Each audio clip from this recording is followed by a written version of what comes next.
जय हिंद मेरे भावी शिक्षक साथियों, तक कैसे हैं। चलिए आशा करता हूं कि अच्छे होंगे, जहां होंगे ना मस्त होंगे, तंदुरुस्त होंगे। ओके, आज के वीडियो में हम लोग देखने वाले हैं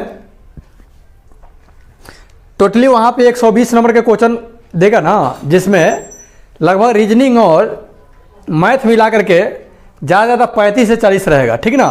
अब बाकी आपका समझ लीजिए कि क्या रहेगा, आपका वो में जीके जीएस सब रहेगा। ओके, तो अभी क्वेश्चन आपके समक्ष है कि इनमें से कौन सी संक्रामक बीमारी है। संक्रामक बीमारी किसको कहा जाता है? तो संक्रामक बीमारी उस बीमारी को कहा जाता है जो एक व्यक्ति से दूसरे व्यक्ति में क्या होता है, फैलता है। तो इसमें फ्लू जो है आपका, फ्लू ये संक्रामक बीमारी है, जो कि हवा पानी या एक दूसरे के टच से भी ये बीमारी क्या होता है, फैलता है। इसलिए ये क्या है आपका संक्रामक बीमारी। ओके, आई होप समझ होंगे, देखेंगे आगे। पानी में उपस्थित जीवाणुओं को समाप्त करने के लिए निम्नांकित में से किसका उपयोग किया जाता है? तो क्लोरीन का। क्या चीज का? क्लोरीन का उपयोग करके पानी को क्या किया जाता है, शुद्ध किया जाता है। पहले कुआं होता था ना, तो सरकार ओर से आता था कुआं में ये पाउडरवा मतलब छींटता था, मतलब जिसको क्या बोलते हैं, क्लोरीन गैस। ये जल को शुद्ध करता है। चांद पर कदम रखने वाला पहला व्यक्ति कौन थे? तो ये भी आपको पता होगा, नील आर्मस्ट्रांग थे। नील आर्मस्ट्रांग थे, ये पहली बार गए थे। तीन फ्रेंड थे ना, 3 व्यक्ति थे, जिसमें पहला यही चांद पे कदम रखे थे। ओके, नीचे 2 वक्तव्य दिए गए हैं, एक को अभिकथन ए और दूसरे को कारण कहा गया है, यानी आर से सूचित किया गया है। नीचे दिए गए कूट की सहायता से सही उत्तर का चयन करें। अभिकरण में कहा गया है कि नायलॉन कपड़ों के निर्माण हेतु बहुत प्रचलित हुआ। बात सही है, नायलॉन से तो कपड़ा बहुत बन रहा है। कारण में क्या है, कारण क्या है कि नायलॉन रेशा प्रबल प्रत्यास्थ था और हल्का था, यह चमकीला और धुलने में सुगम था। हाँ, अब देखिए ये जो बात, जो कारण है कि नायलॉन कपड़ों के निर्माण हेतु बहुत प्रचलित हुआ, ये कारण इसका सटीक दे रहा है, अर्थात 1 और 2 दोनों सही है। आइए 2 आर जो है ए का व्याख्या कर रहा है। अब ये चीज हम खोजेंगे कि कौन सा ऑप्शन में है। अब खोजिए तो ए और आर दोनों सही है और आर ए की सही व्याख्या करता है। तो लीजिए ना, फर्स्ट में तो हो गया, आगे देखने की कोई जरूरत ही नहीं है। भोजन के बड़े बड़े पोषण तत्वों को साधारण तत्वों में कौन सा तंत्र बदलता है? भोजन का जो बड़ा बड़ा अणु होता है, तो छोटे छोटे अणु में बदलने का काम कौन करता है? तो वो करता है आपका पाचन तंत्र। पाचन तंत्र के ही तो माध्यम से भोजन पचता है ना। निम्नलिखित का मिलान करना है आपको। ये रोग है, यानी रोग कारक सूक्ष्मजीव है। इन्फ्लुएंजा तो क्या चीज के कारण होता है? अतिसार। टाइफाइड किस चीज के कारण होता है? ओके, तो आपको पता है कि इन्फ्लुएंजा जो बीमारी है ना, ये विषाणु के कारण होता है। किसके कारण? विषाणु के कारण, ठीक ना। और अतिसार जो होता है ये प्रोटोजुआ के कारण होता है, और टाइफाइड जो होता है ये जीवाणु के कारण होता है, ठीक ना। टाइफाइड किसके कारण होता है? जीवाणु के कारण। इन्फ्लुएंजा विषाणु के कारण, और अतिसार जो होता है प्रोटोजुआ के कारण। अर्थात ए का जाएगा 3 के साथ, बी का जाएगा आपका किसके साथ जाएगा? 1 के साथ, और सी का जाएगा आपका किसके साथ जाएगा? सी का जाएगा 2 के साथ, ठीक। अब यही हम खोजेंगे ऑप्शन में कि किधर है। ओके, 1 का 3, बी के 1 और 2 के सी के 2। ओके, देखिए 1 के 3 था ना मिलान, 1 का 3 था, A का 3 ये छूट गया है, बी का 2 और सी का 3 था, यही ना। अर्थात ऑप्शन नंबर ए ही क्या हो जाएगा? सही हो जाएगा। ओके, अब एक क्वेश्चन में कई क्वेश्चन पूछ लिया, समझे। शरीर के लिए आवश्यक 5 पोषक तत्व कौन कौन है? शरीर के लिए 5 पोषक तत्व, 1 2 3 4 5, 1 2 3 4 5 5 को तो दिया है। देखिए शरीर के लिए कार्बोहाइड्रेट चाहिए करेगा, प्रोटीन चाहिए, वसा भी चाहिए, विटामिन भी चाहिए, खनिज लवण भी चाहिए, अर्थात सब चाहिए। कार्बोहाइड्रेट, ऑक्सीजन, नाइट्रोजन, कार्बन जल। अब आपको नाइट्रोजन का करने के लिए चाहिए, नाइट्रोजन का कीजिएगा लेकर के, अर्थात ये आपका सही हो जाएगा। कार्बोहाइड्रेट भी चाहिए, प्रोटीन भी चाहिए, वसा, खनिज लवण ये सब चाहिए, ठीक ना। विटामिन भी चाहिए, लेकिन हमको नाइट्रोजन के मतलब नहीं है, कार्बन के मतलब नहीं है। आयरन कौन खाएगा भैया? आयरन ऐसे पालक में रहता है तो छोड़ दिए, लेकिन कार्बन कौन खाएगा, ठीक ना। अर्थात एक नंबर सही हो जाएगा। नीचे 2 कथन दिए गए हैं, दिए गए विकल्पों में से सही उत्तर का चयन करें। कथन दिया है कि मिट्टी फसल को खनिज पदार्थ प्रदान करता है। अब बताइए, मिट्टी फसल को खनिज पदार्थ प्रदान करता है, तब मिट्टी से ही तो फसल खनिज पदार्थ को प्राप्त करता है, तो सही है। कथन 2, मिट्टी में मौजूद पोषक तत्व पौधों की शुरुआती वृद्धि के लिए आवश्यक है। अच्छा एक बात बताइए, ये कह रहा है कि शुरुआती वृद्धि के लिए, और बाद जब बढ़ जाता है बाद पोषक तत्व नहीं चाहिए, चाहिए ना।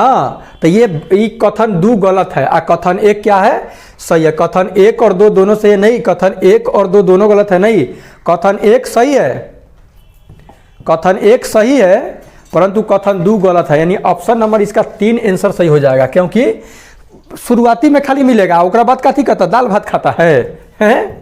पोषक तत्व न लेगा।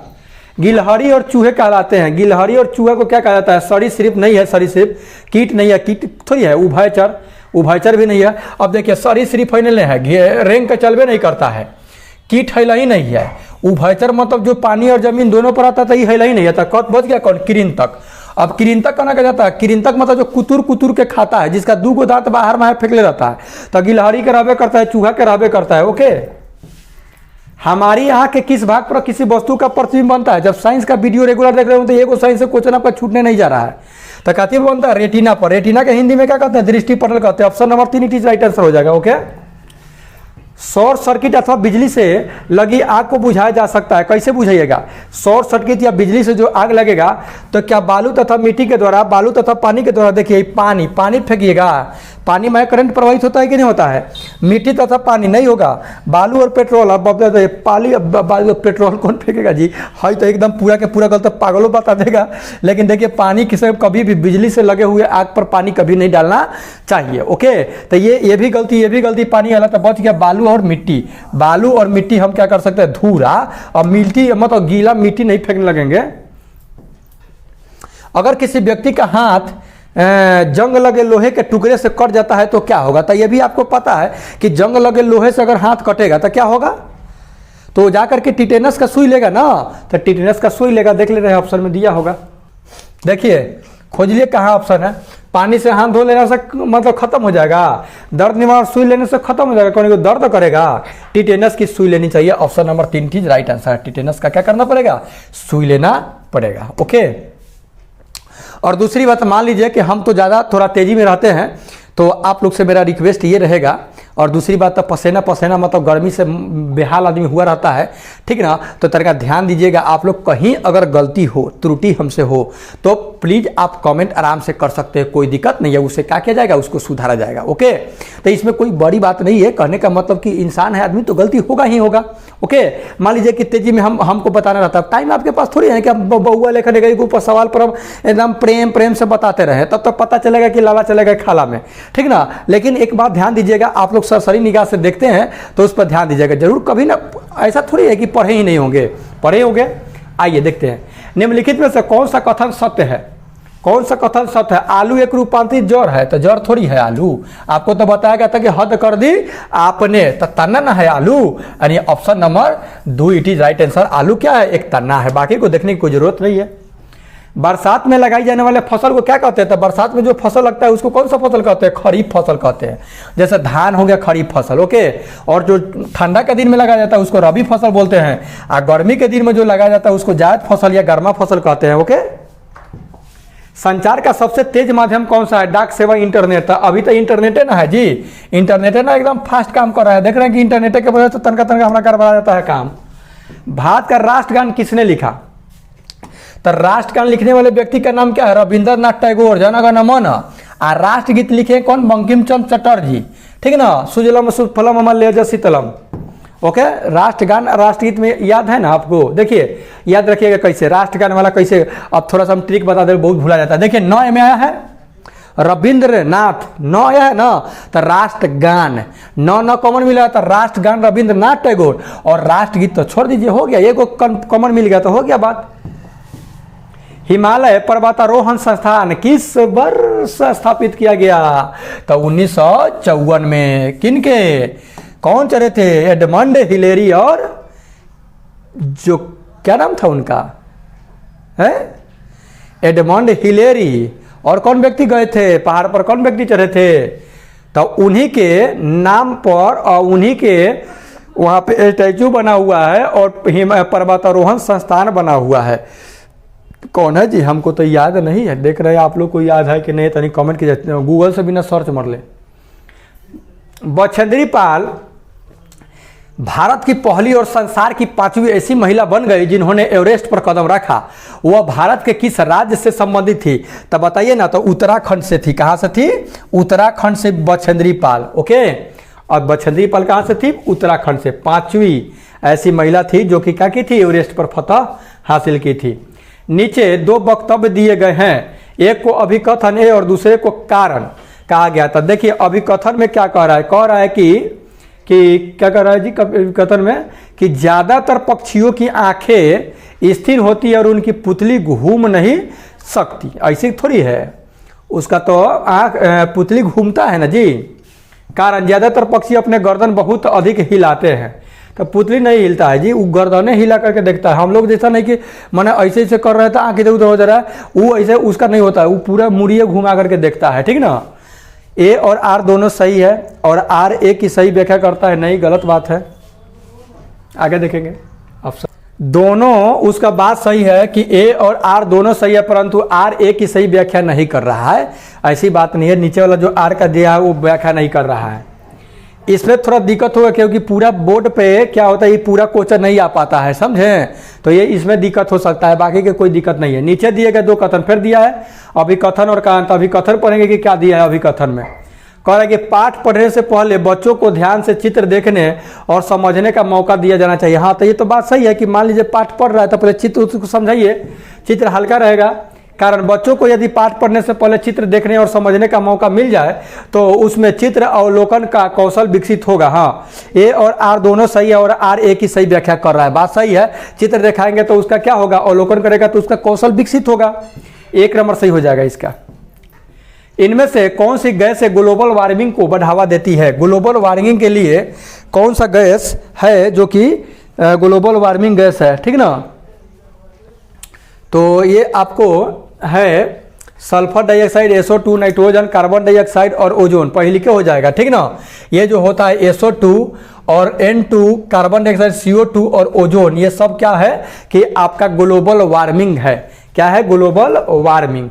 ऑक्सीजन, मीथेन, कार्बन डाइऑक्साइड और ओजोन, क्लोरोफ्लोरोकार्बन। तो क्लोरोफ्लोरोकार्बन CFC के माध्यम से तो ओजोन का छिद्र होता है, ये नहीं होगा, पहले लिखे हो जाएगा। ठीक है। आज सबसे ज़्यादा मतलब जो ये थी है क्या बोलते हैं, कार्बन डाइऑक्साइड ग्लोबल वार्मिंग के लिए सबसे जिम्मेवार गैस है। ओके, नीचे लिखे चीज़ों में कौन सी बायोडिग्रेडेबल है? बायोडिग्रेडेबल। बायोडिग्रेडेबल मतलब क्या होता है? जैव निम्नीकरणीय हिंदी में बोलते हैं, अंग्रेजी में बायोडिग्रेडेबल। तो जैव निम्नीकरणीय मतलब कि वो चीज़ जो जिसका मतलब कि कुछ दिन के बाद हम लेकर के गड्ढा में दबा उबा दे तो सड़ गल जाए, ठीक ना। तो सड़ गल जाएगा, उसको बैक्टीरिया तोड़ फोड़ दे, छोटे छोटे अणुओं में तोड़ दे, तो जो हो जाएगा बायोडिग्रेडेबल। और जिसको नहीं तोड़ पाए, जैसे कांच हो गया, प्लास्टिक हो गया, ये नॉन बायोडिग्रेडेबल होता है, ठीक ना। तो इसमें खोजिए कि कौन है जो कि, तब भुना हुआ चिकन। तो देखिए इसमें भुना हुआ चिकन के लेकर के रख दीजिएगा तो खत्म हो जाएगा कि नहीं। लेकिन सोने के तार इतना खत्म जल्दी नहीं होगा, 12 लक्कड़ ये भी नहीं होगा, प्लास्टिक के खिलौना ये भी जल्दी खत्म होगा नहीं। सब नॉन बायोडिग्रेडेबल है। भुजा हुआ चिकन ये आपका बायोडिग्रेडेबल है। ओके, एक मिनट। प्लास्टिक के खिलौना, हाँ ये तो बायोडिग्रेडेबल नहीं है जी। 12 लक्कड़, ये 12 लक्कड़ जो है ये भी मतलब कि क्या होगा कि बायोडिग्रेडेबल है। भुना हुआ चिकन भी बायोडिग्रेडेबल है। ओके, और क्या है? क्रेडिट कार्ड, हाँ अच्छा सॉरी, यहाँ पे एक ऑप्शन है दिया, सेब भी है जी। यहाँ सेब है, हम बढ़िया से नहीं पढ़े हैं, सॉरी। सेब भी सड़ जाएगा, भुना हुआ चिकन भी सड़ गल जाएगा, प्लास्टिक के खिलौना नहीं सड़ेगा जी, ठीक ना। ओकरा बाद कौन होगा? 12 लक्कड़ माने लकड़ी उकड़ी, ये सब भी क्या हो जाएगा? खत्म हो जाएगा। लेकिन क्रेडिट कार्ड और सोने का तार और प्लास्टिक का खिलौना जल्दी जल्दी सड़ेगा उड़ेगा नहीं, सड़ेगा गलेगा नहीं। तो मतलब 1, 4 और 6 इसका सही होगा। Option number 4 it is right answer हो जाएगा, ठीक ना। नीचे था, नहीं देखे। नीचे 2 वक्तव्य दिए गए हैं, एक को अभिकथन और दूसरे को कारण कहा गया। चलिए देखते हैं, अगले पेज में है। अभिकथन में कह रहा है कि पौधे एवं जंतु वायुमंडलीय नाइट्रोजन का उपयोग सीधे नहीं कर सकते। पौधे और जंतु, हाँ बात सही है कि पौधे और जंतु दोनों एक बाइक थोड़ी कर सकता है सीधे तौर पर। जब नाइट्रोजन उपयोगी यौगिकों में परिवर्तित हो जाता है तो पौधे इनका उपयोग मिट्टी में से जड़ तंत्र द्वारा करता है, ये बात सही है। ठीक ना। ये मतलब खाली आर सही, आर दोनों सही है और आर ए का सही व्याख्या नहीं कर रहा है, क्योंकि वो में नहीं लग गया है। ए और आर दोनों सही है, लेकिन आर ए की सही व्याख्या क्या है, नहीं कर रहा है। वो एक कहाँ से व्याख्या सही करेगा, वो कह रहा है कि नहीं करता है, तो नहीं करता है तो क्या कहा जाए। भारतीय संविधान के 52वें संशोधन अधिनियम 1985, अब ये भी याद रखेगा 52वां संशोधन कब हुआ था, 1985। 10वीं अनुसूची निम्नलिखित में से संबंधित है। कौन है 10वीं अनुसूची, तो एंटी डिफेक्शन अधिनियम, एंटी डिफेक्शन अधिनियम याद रखिएगा 52वां संविधान संशोधन 1985 वाला में। किस स्रोत का पानी पीने योग्य होता है, नदी, तालाब, झरना, हैंडपंप। देखिए नदी के भी पानी आप नहीं पी सकते, इसमें भी क्लोरोफॉर्म की संख्या ज़्यादा रहता है, झरना में भी रहता है, तालाब में भी रहता है, अभी जन्म करता है भैंसी वैसी भी नहवा देता है सब। हैंडपंप जो होता है, ये भौम जल जो होता है, भौम जल मतलब भूमि के अंदर से जो जल आता है वो क्या होता है, वो छन करके आता है, अर्थात हैंडपंप का पानी आप पी सकते हैं। संविधान का कौन सा अनुच्छेद भारतीय नागरिक को समानता का अधिकार प्रदान करता है, देखिए दे दिया ना समानता का अधिकार। तो अनुच्छेद 14 जो है ना, ये कहता है कि भारतीय ये जो संविधान है इसके नज़र में सब कोई क्या है, बराबर है, समान है। सबसे बड़ा महादेश कौन सा है, तो सबसे बड़ा महादेश, हमारा महादेश वाला जो वीडियो देखे होंगे उनसे ये महादेश से को क्वेश्चन छूटबे नहीं करेगा। वो कौन है, एशिया है। कौन है, एशिया। महाद्वीप कहे चाहे महादेश कहे, बात बराबर है। एशिया सबसे बड़ा महाद्वीप है। 2 नंबर में कौन है, अफ्रीका है। ओके, भारत का लौह पुरुष किन्हें कहा जाता है, लौह पुरुष कहे चाहे आयरन मैन कहे, उन बात बराबर है। तो सरदार वल्लभ भाई पटेल को, सरदार वल्लभ भाई पटेल ये क्या है, इनको लौह पुरुष कहा गया है। ओके, नीचे फिर 2 वक्तव्य दिए गए हैं, एक को कथन और दूसरे को कारण। और कारण एगो अभिकथन है और दूसरा कारण है। तो अब देखिए अभिकथन में क्या करें कि धमनियों में रक्त का प्रवाह तेजी से व अधिक दाब पर होता है। आपको पता होगा कि धमनी में शुद्ध रक्त प्रवाहित होता है, ये तो बात सही कह रहा है ना, धमनी में शुद्ध रक्त प्रवाहित होता है ना जी, और धमनियों की भित्तियां मोटी और प्रत्यास्थ होती है। अब बताइए तो कि ए और आर दोनों सही है और आर ए की सही व्याख्या करता है, तो ऐसा नहीं है। देखिए धमनियों की भित्तियां मोटी और प्रत्यास्थ होती है, ये बात में तन का झोल लग रहा है। धमनियों में रक्त का प्रवाह तेजी से वो अधिक दाब पर होता है, तेजी से तो होता है, अधिक दाब पर होता है, ठीक ना। देखिए इसमें तो नहीं दिया है ऑप्शन में, हो इधर के ना, अगले पेज में देख ले रहे हैं, अगले पेज में। धमनी जो होता है उसमें रक्त प्रवाह तेजी से होता है, यह बात सही है। और उसका जो धमनी जो होता है वो मजबूत होता है, अर्थात 2 में ए और आर दोनों सही है, दोनों सही है। परंतु आर ए की सही व्याख्या नहीं कर रहा है, उसका व्याख्या अगर करिए नहीं रहा है तो ऑप्शन नंबर ये 2 इट इज राइट आंसर हो जाएगा। इसमें थोड़ा सा आपको दिक्कत होगा, कैसे, तो पूरा क्वेश्चन नहीं आ रहा है पेज पर, ठीक ना। तो इसलिए इसके लिए माफ़ी हम चाहेंगे, क्योंकि अब नहीं आ रहा है तो हम क्या करें। मृदा का वर्गीकरण किया गया है कण की प्रकृति के आधार पर। आपको पता है कि बलुई जो मृदा होता है, बलुई मिट्टी में क्या होता है, बड़े और छोटे कणों की लगभग नहीं, अधिक मात्रा में छोटे कण नहीं। आगे देखेंगे बलुई मिट्टी में, हाँ अब दिखाई दे रहा है, अधिक मात्रा में बड़े कण होते हैं। किसमें, बलुई मिट्टी में अधिक मात्रा में बड़े कण होते हैं। दोमटी जो मिट्टी होता है ना, इसमें क्या होता है, बड़े और छोटे कण बराबर होते हैं। मृणमय जो मिट्टी होता है, अधिक मात्रा में क्या होता है, छोटा कण होता है। तो अब बताइए 1 का C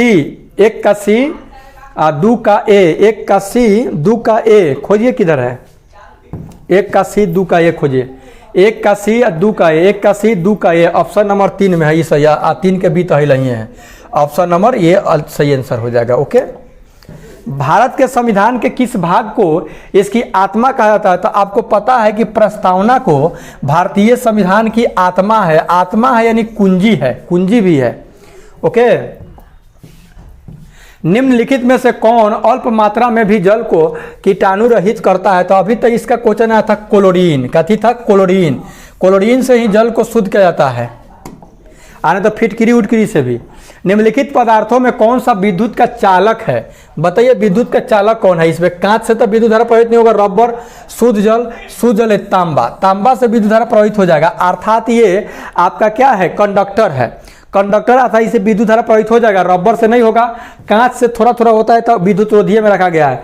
शुद्ध जल से भी आपका धारा प्रवाहित नहीं होगा, इसमें अगर तनका मनका नमक उमक मिला दीजिएगा तो अब विद्युत धारा इससे प्रवाहित होने लगेगा। इनमें से कौन लंबाई मापन का साधन नहीं है, जिससे इसमें से कौन से लंबाई नहीं मापते हैं? हाथ से मापी लेता है लोग, रस्सी से मब्बे करता है, मीटर स्केल से मब्बे करता है, पानी से थोड़ी कोनो मापता है कि हाँ जी इतना पानी बिछा दो तो इतना लंबाई हो गया, इतना चौड़ाई हो गया, नहीं ना।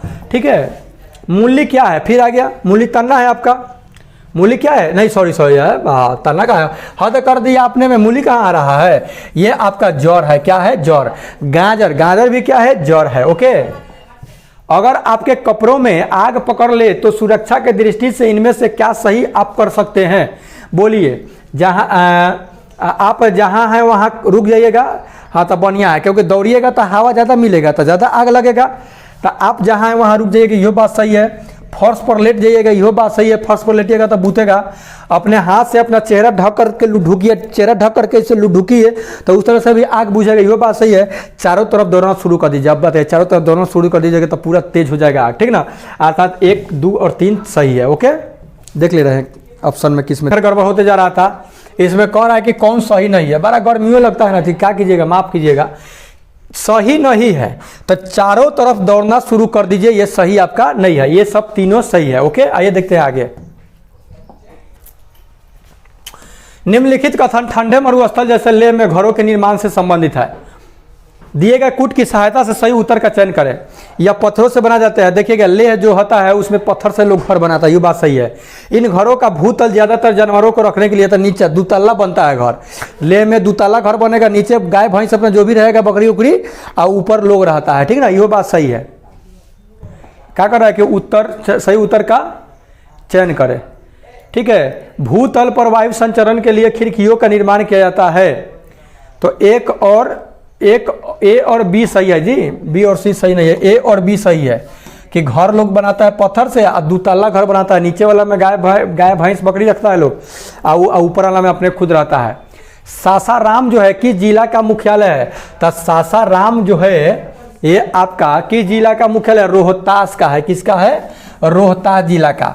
अच्छा, सासाराम से संबंधित एक और क्वेश्चन पूछता है, बताइए कौन सा क्वेश्चन होता है वो, तो वो कौन है बताइए? शेरशाह सूरी का मकबरा सासाराम में है। नीचे 2 कथन दिए गए हैं, वो अभिकथन है, वो अभिकरण है। अभिकथन में कह रहा है कि इस बार रामू ने अपने बगीचे में एक भी पक्षी नहीं आने दिया, पर इस बार तो फलों यानी आम को कीड़े लग गए। हाँ, तब मान लीजिए कि जब आप पक्षी को नहीं आने दीजिएगा तो कीड़ा मकोड़ा खाता है, तब तो आम फलिए जाएगा, मतलब समझे, सड़िए जाएगा। पक्षी होते तो कीड़ों को खा लेते और इतने फल खराब नहीं होते। ए और आर दोनों सही है, और आर ए का सही व्याख्या करता है, होगा कि नहीं होगा? ए और आर दोनों सही है, आर ए की सही व्याख्या करता है। ऑप्शन नंबर आपका हो जाएगा कौन? एक, इट इज राइट आंसर हो जाएगा, ठीक है। इसीलिए पक्षी को बचाना जरूरी है। महाकाव्य महाभारत का मूल नाम क्या है? पहले का नाम क्या था? तब क्या था? जय संहिता था। क्या थी? था जय संहिता, ठीक ना। अब बाद में इसका मतलब कि नाम चेंजिंग होते रहा, अभी महाभारत है। ओरिगेमी क्या है? ओरिगेमी जानते हो? ओरिगेमी नहीं जानते तो जान लीजिए, ये कागज मोड़ने की एक कला है, कागज को फोल्ड करने की एक कला। तो ओरिगेमी क्या है? कागज को फोल्ड करने का एक तरीका है। ओके, याद रख लीजिएगा।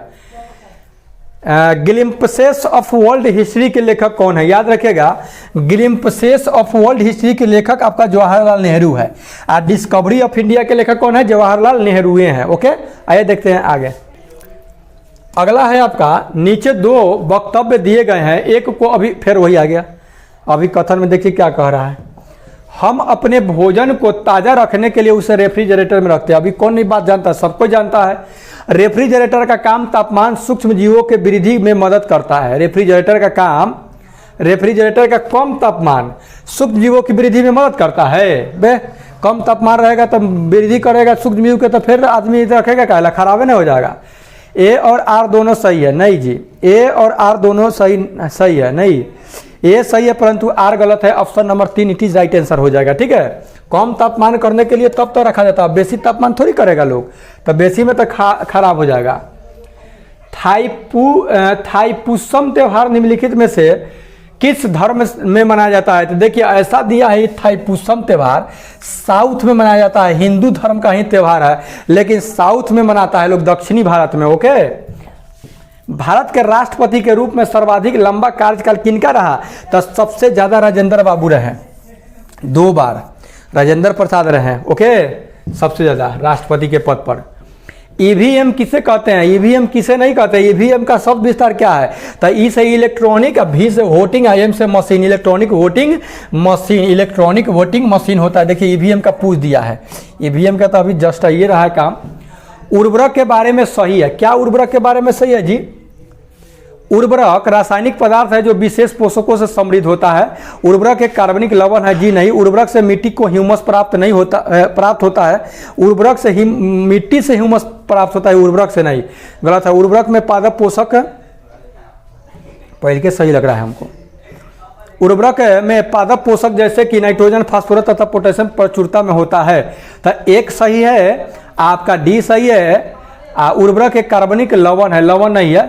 एक सी और डी सही है, एक सी और डी, ए सी और डी, ए सी और डी, एक मिनट, सी क्या है?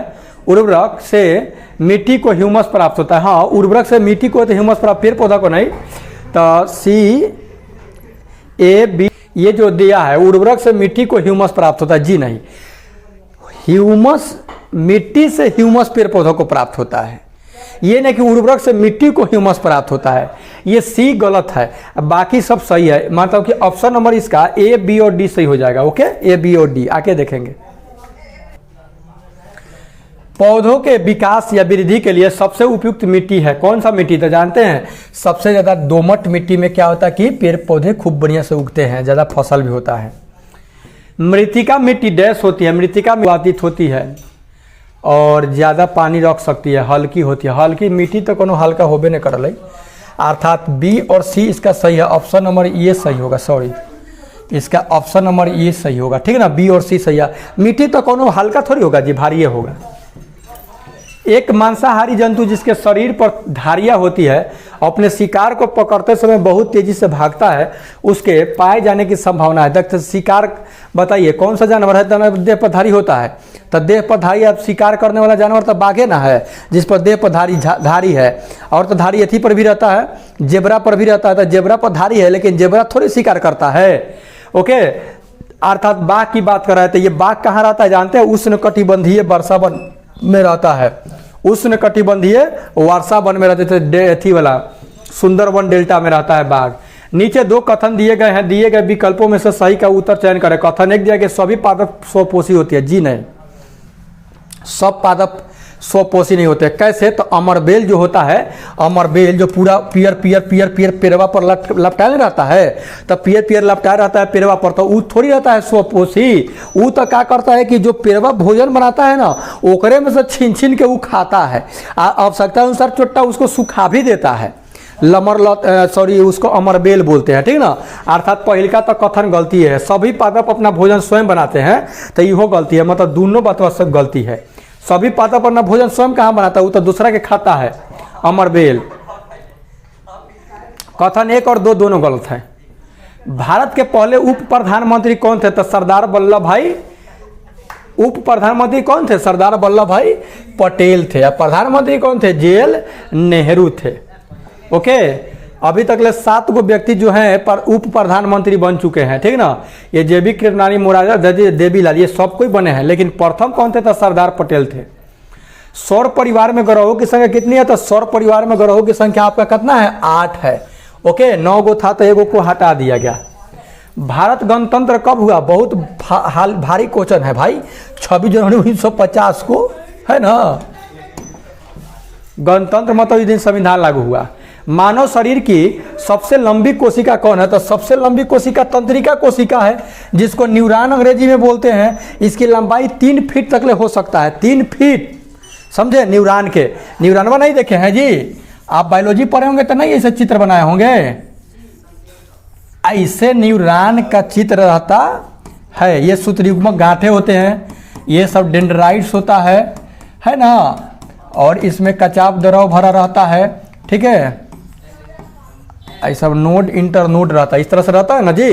तो ये जो है 3 फीट तक ले हो सकता है, सबसे बड़ी कोशिका है। ओके, आइए देखते हैं आगे। मुख्तारपुर गांव में रहने वाले के घर में रंग बिरंगे धागों का ढेर लगा रहता है।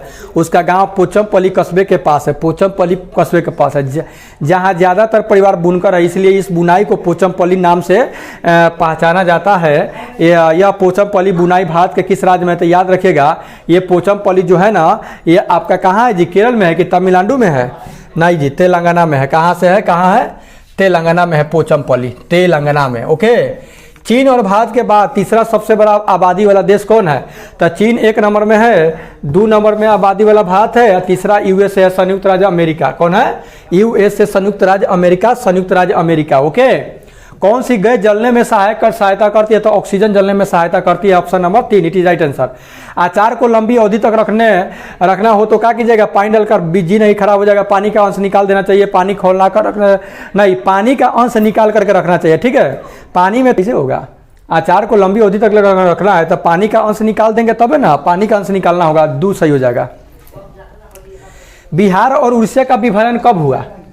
बिहार, अब देखिए गलती लिखा है, बिहार से उड़ीसा का विभाजन कब हुआ? तो 1936 में हुआ, 1936 में। ओके, किस राज्य को, हाँ ये डेट बताइएगा कब हुआ, किस राज्य को चावल का कटोरा कहा जाता है?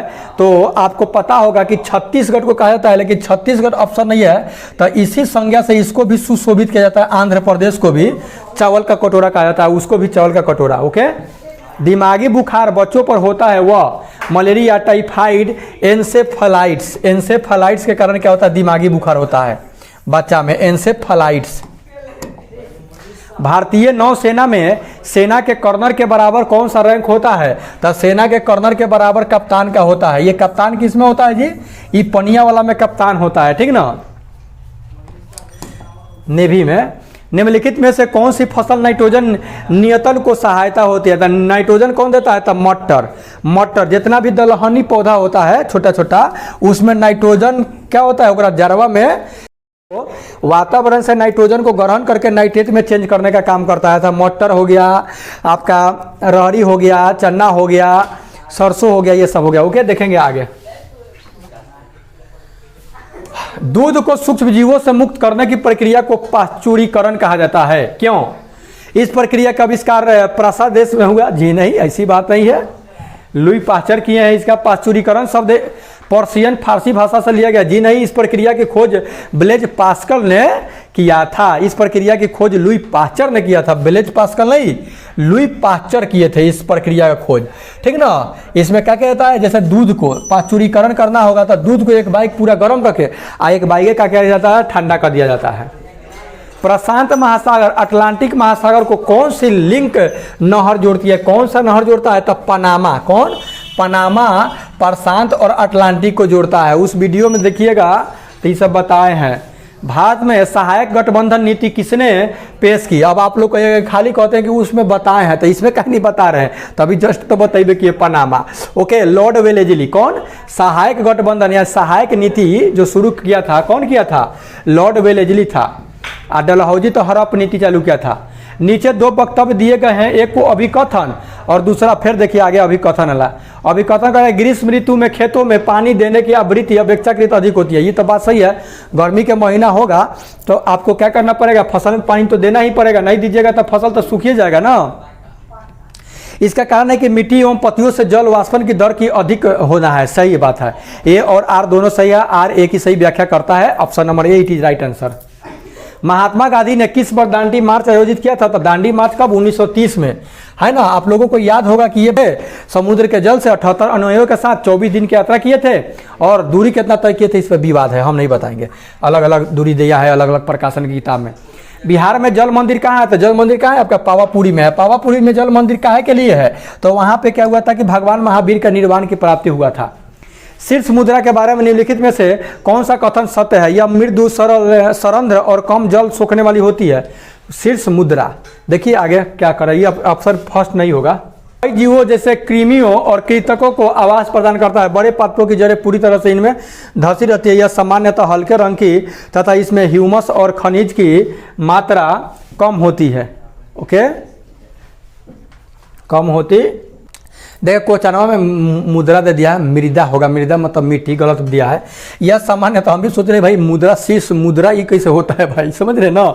यह सामान्य तो हल्के रंग की तथा इनमें ह्यूमस और खनिज की मात्रा क्या होती है, कम होती है। निम्नलिखित में से कौन अक्षांश रेखा भारत से होकर गुजरती है, तब बताइए कौन सा अक्षांश रेखा जो है जो भारत से होकर के गुजरती है, बताइए कौन है। तो आपका कर्क रेखा है। क्या है, कर्क रेखा। ये भी आपको पता होगा कि कर्क रेखा भारत के कितने राज्यों से होकर गुजरती है, तो कर्क रेखा भारत के 8 राज्यों से होकर गुजरती है। इसको याद करने का ट्रिक आपको क्या बताया गया था, मित्र पर गमछा झार, मित्र पर गमछा झार ये ट्रिक है, उसके माध्यम से आप याद कर लिए होंगे, ठीक ना। कर्क रेखा गुजरती है। कर्क रेखा क्या विषुवत रेखा से ऊपर कर्क रेखा 23.5 डिग्री, अब विषुवत रेखा से नीचे 23.5 डिग्री का होता है मकर रेखा होता है। सौर मंडल का सबसे बड़ा उपग्रह कौन है, तो सौर मंडल का सबसे बड़ा उपग्रह आपको पता है सैटेलाइट जो है कौन है, तो ये क्या है, गैनीमेड है। कौन है, गैनीमेड। द्वीपों के लक्षद्वीप समूह की उत्पत्ति कैसे हुई, तो मूंगा मूल से। कहां से हुआ, मूंगा मूल से, मूंगा मूल से हुआ है। ओके, याद रखिएगा, नया क्वेश्चन है, ये नहीं मिला होगा आपको। ब्रिटिश राज में भारत के पहले गवर्नर जनरल कौन थे, ब्रिटिश राज में भारत के पहला गवर्नर जनरल कौन था, तो लॉर्ड विलियम बेंटिंक था। यही बेंटिंक थे गवर्नर जनरल की बात कर रहा है, तब लॉर्ड विलियम बेंटिंक। कल्पना करें कि आप एक पर्वतारोहण यात्रा पर जाने की योजना बना रहे हैं, मतलब पर्वत पर चढ़ने के लिए, माउंट एवरेस्ट पर। आपको यात्रा में जमीन पर बिछाने के लिए और टेंट के लिए उपयुक्त पदार्थ यानी कपड़ा का चुनाव करना है। आप निम्न में से किस सामग्री का चुनाव अपने टेंट के लिए करेंगे, मोटी कपास की सीट, मोटी ऊनी सीट, एक तह वाली प्लास्टिक सीट, 2 तह वाली प्लास्टिक सीट।